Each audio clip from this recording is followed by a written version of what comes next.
All right, what is up, y'all? Welcome back to the channel. My name is Brian, and today we're talking iPhone 15 Pro 2 weeks later.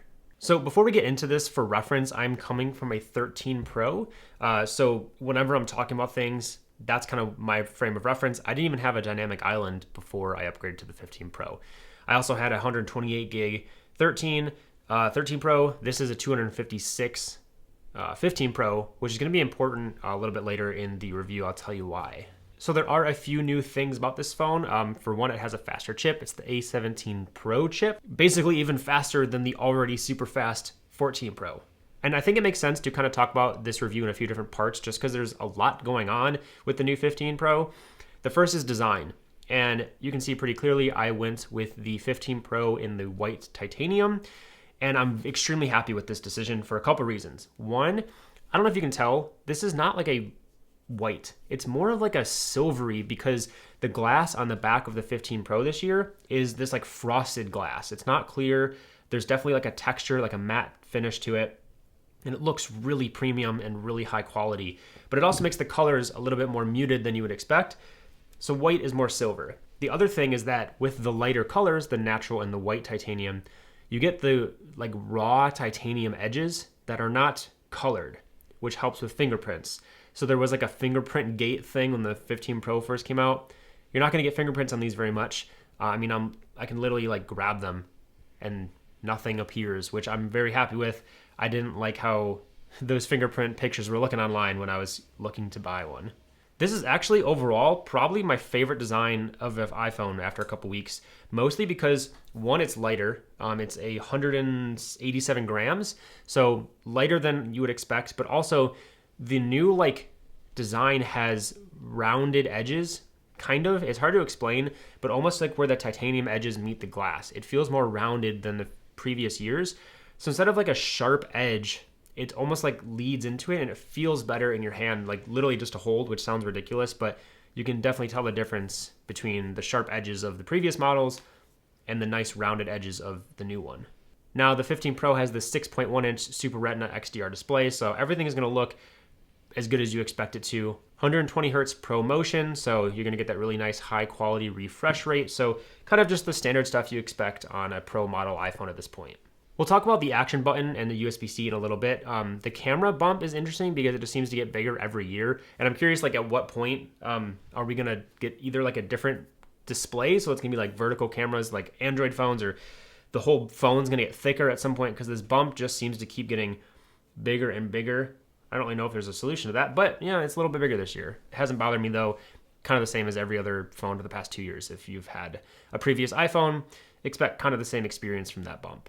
Now, speaking of design, you could not run a case on this because it's actually cheaper this year to replace the back glass. It's only a couple $100 instead of like $500. However, I have been running this case from Andar.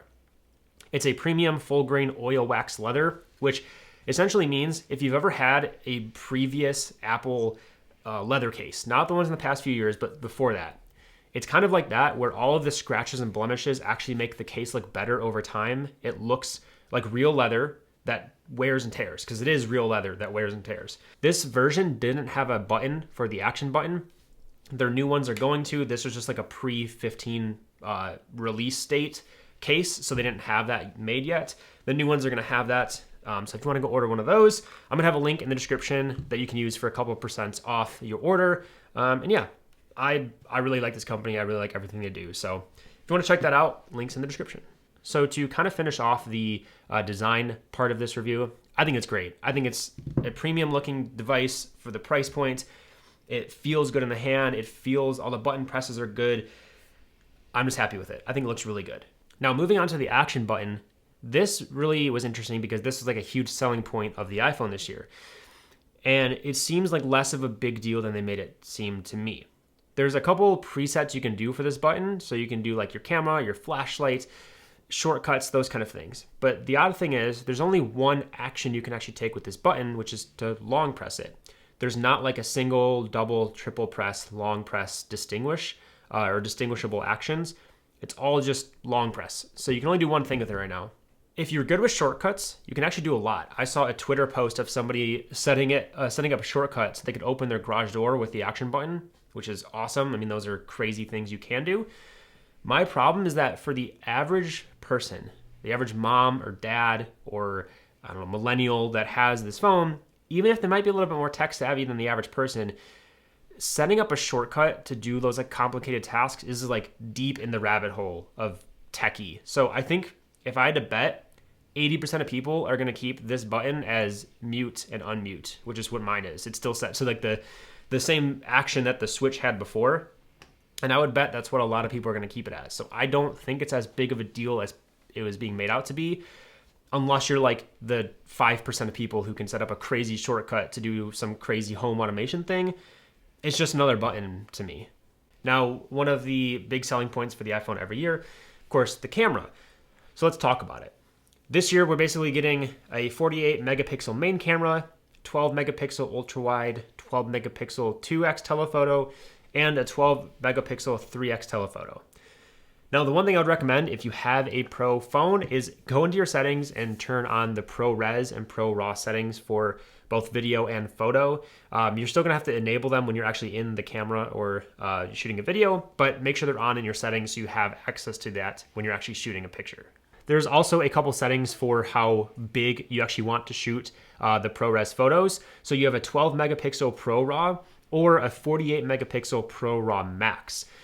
Keep in mind, these are very large files, which is why I was saying I'm happy that I got the 256 gig iPhone this year. For example, a Pro RAW Max photo can be up to 75 megabytes for a single photo. So if you're kind of snapping away, you can easily see how you can fill up space with this. Also, it's very similar to every other year. They've offered these huge file sizes. Your camera takes the photo, but it's just a little bit slower to do it. So you can't really like fire off photos, right after another. You have to like kind of shoot it, let it load, shoot another, let it load. So just kind of expect that if you're shooting these super high quality, super large file size photos. The other cool thing is you can shoot in log format in ProRes, but the one thing that you can do on the iPhone 15 specifically is you can shoot in a ProRes log at 60 FPS 4K to an external device. It's actually the only way you can do it. You have to shoot it to an external device, but it was kind of cool seeing the iPhone actually like suggest to plug in an external SSD to the USB-C slot. I just feel like we're moving in a direction where iPhones are shooting log format now. They're shooting 48 megapixel photos. They have image stabilization that is just out of this world. It's getting very hard to distinguish things that are taken on iPhone versus like a Sony mirrorless camera.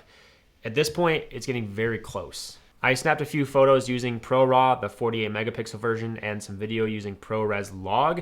So I'll put those up on the screen now, and you can kind of just see they just look like good looking, high quality pictures. I mean, they're not gonna be anything out of this world. You're probably gonna need like a real photo studio or actually have like a lighting situation that you control. You know, like you're not gonna get a perfect photo just because the camera's better. It's like any piece of equipment. If your scene is good, your lighting is good, this camera is going to be good enough to capture that. The other cool thing that I actually have found myself using is you can set the default focal length of your main camera. So in your settings, you can actually set it between 24, 28, or 35 millimeters to be like the default when you immediately open your camera app. It's just kind of cool to see these like little quality of life improvements for the camera overall as the years go on. The last thing I'll point out is that ProRes Log has ACES support, which is essentially like the standard in the color grading world for like color science. So they now support that standard. So any studio that's ever done color grading, it's going to be the same kind of science they're used to. So Apple pitched USB-C as a way to be more environmentally conscious, which they pitched like that they decided to do that, which is total BS. Basically, the EU is like, hey, Apple, because you're the only company that does this, stop making people spend money and stop wasting resources and creating landfill waste from your proprietary charger that only you can use, and get on board with everybody else in the world and please use USB-C. Or not please, you are doing it. So they were forced to do it this year, which actually unlocked a lot of cool things. You can reverse charge, so you can charge other people's iPhones with your iPhone. You can plug in external SSDs to your iPhone. You can even use it to plug into an external monitor directly from your iPhone, which is crazy. You don't need to have any crazy adapters or do any like over-the-air stuff. It's straight up from the iPhone, which is really cool. It also reduces a lot of the clutter on my house because everything uses USB-C now. If I'm charging my laptop and I want to switch to my phone, I don't have to get up. I literally just unplug it and plug it into my iPhone. So in my opinion, USB-C was probably the greatest change that they've made, and like the biggest jump, in my opinion, in the past like 2 iPhones. Now, my overall experience is honestly great. I think battery life is better than I was expecting. It is 6:30 and I'm at 51%. I haven't charged it at all today, and I've been on it regularly, kind of like I would every day. I've basically been ending every day around like 10 to 30% depending on the day, but I've never had to charge it during the day yet. Granted, it is a new phone. Battery life will die over the next year or two, but for now, it's fantastic. As for overheating, I've only experienced it once when I accidentally recorded for like 5 minutes in my pocket. So I attribute that to being in like an enclosed space while recording for a long period of time. However, the overheating fix has been put out by Apple for iOS 17. The reasoning was kind of stupid. Being an iOS developer, like making iPhone apps, it felt like they were trying to blame developers instead of owning it. So that was kind of whatever. But there is a fix going out for that. So if you were concerned about overheating at all, I wouldn't be, because by the time you watch this video, there will be a fix for it. I'm happy that I went with the lighter color. Fingerprints not being on here is like a joy. I love not having that. And I think just this year is like one of the most well-refined, nice to hold, good weight iPhones that we've seen in a long time. So if you're thinking about doing it and you have a 14, I would say you definitely don't have to. If you have a 13, sure, maybe you want to. Anything below 13, I think it'd be a good quality of life upgrade. Let me know how your iPhone 15 experiences have been down in the description below. Again, if you want to pick up an Andar case, link will be in the description. High quality leather, guys. I mean, this is awesome stuff. But yeah, let me know in the comments down below your experience with the 15, 15 Pro, and I'll see you guys in the next one, which is going to be Apple Watch Ultra. You guys don't want to see that one. All right, I'm out. See you guys.